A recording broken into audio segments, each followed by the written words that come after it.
Now let's turn our attention to the great state of Minnesota, which has made headlines around America and around the world after revelations of a $1 billion welfare fraud scheme said to have been perpetrated by that state's massive Somali migrant community, which prompted these contentious remarks from President Trump. But when they come from hell and they complain and do nothing but bitch, we don't want them in our country. Let them go back to where they came from and fix it. Tough words from President Trump about that state's migrant Somali community, but it's also a tough problem with this welfare scandal. And here to break it down for us is president of the Center for the American Experiment and proud Minnesotan, John Hinderaker.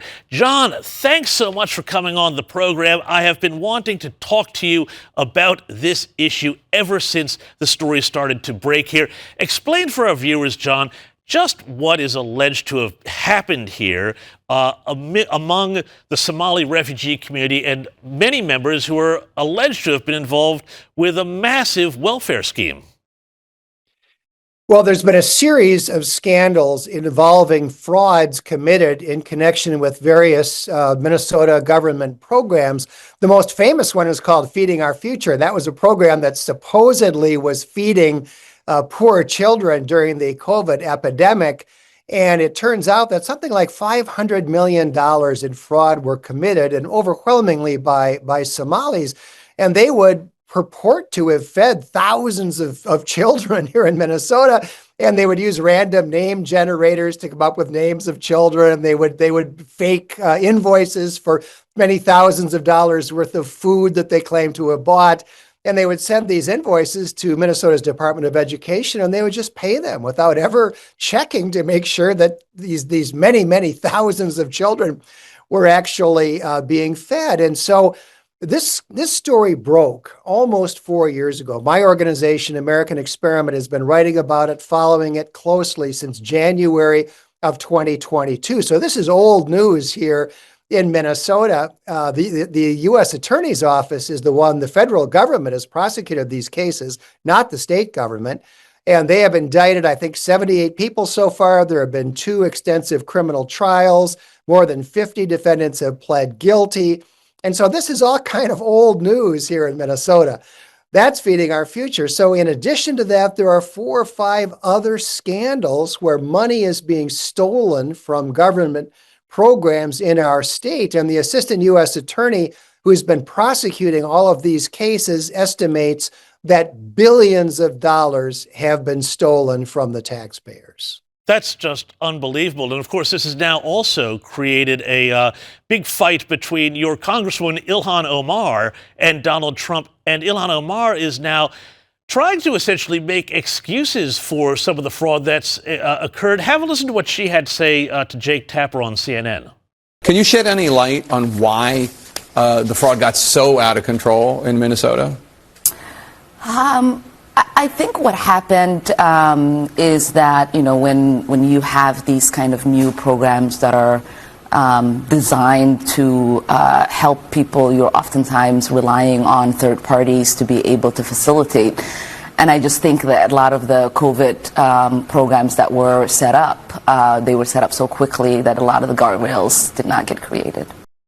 So let me get this straight here, John. It's not the fault of the people who committed the alleged fraud or have been convicted of the fraud, but it's apparently the state for not creating enough guardrails.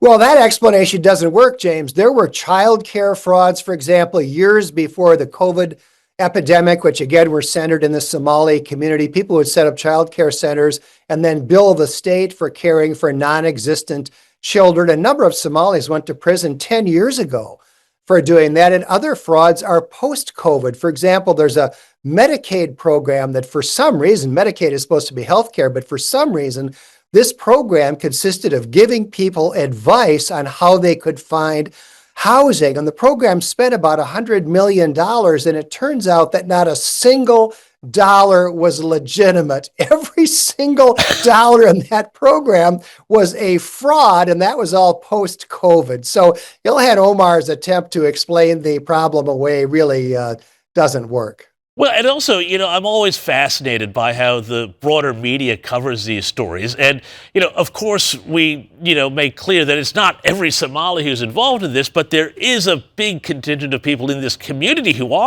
have been accused of being involved in this. And I was fascinated because there's also been accusations that disability programs saying that, kids have autism and things of that nature are also rife with that sort of behavior. And I have found articles going back to 2009 in the New York Times, with later ones in 2011 and 2013, saying, there just seems to be this weird statistical thing where huge numbers of Somali migrant children in Minnesota, just Minnesota, have been diagnosed with autism. It's kind of funny that nobody stopped to think that there could have been something beyond just some, medical statistical fluke going on.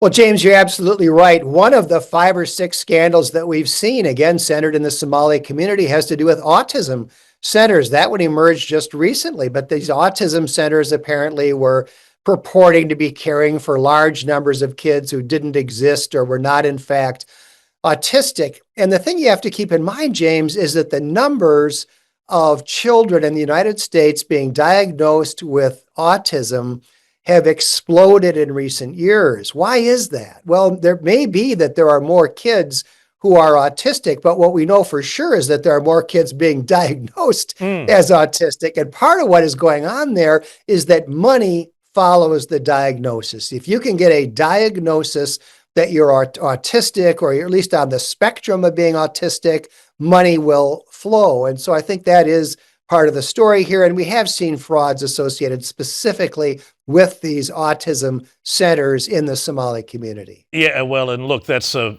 problem that's universal. We have a very similar issue in Australia. But, John, I want to ask you, too, about Governor Tim Walz. Now, I mean, the more we learn about Kamala Harris and Tim Walz and everything else, we realize what a big bullet the country dodged last November. But where was Tim Walz in all of this? And what is he saying, the governor, the Democrat governor, about this scandal that seems to have unfolded under his watch with billions of dollars of taxpayer money going out the door?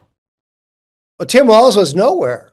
His agency heads were the ones that are approving these expenditures of billions of dollars. Tim Walz, when the crackdown finally came, it was the FBI that solved the case. It was the FBI that investigated. It was the FBI that executed search warrants. It was the U.S. Attorney's Office that has brought all these criminal cases. Tim Walz has had nothing to do with it. He went on Meet the Press last Sunday, and he was asked, well, do you take responsibility for all these frauds on your watch? And he says, well, I take responsibility for sending people to jail. And of course, everybody here in Minnesota laughed at that, because the truth is Tim Walz and his Attorney General, Keith Ellison, they haven't sent anyone to jail. No one, zero. All of the law enforcement here has been done by the federal government, by the U.S. Attorney's Office. And Tim Walz and his administration have at best been bystanders trying to make excuses for why they've let these billions of dollars in taxpayer money flow out the door. Unbelievable. John Hinderaker, thank you so much for joining me, as always. Really appreciate it. Now, we're going to hit a quick break, and when we come back, going to be joined by Stephanie Hamill. But first, remember this guy? What was his name? Pete Buttigieg, Beauty Juice, whatever his name was. He was Joe Biden's Secretary of Transportation, and he did such a lousy job at that job that people actually knew who the Secretary of Transportation was. But as far as his name is concerned, well, you know who just stepped in to finally save the day. It was contrary to the law. The Congress set a rule that says you have to look at combustion engines. Biden and Buttigieg actually did an analysis using Buttigieg used EVs and hybrids to come up with a 62 mile an hour per gallon standard.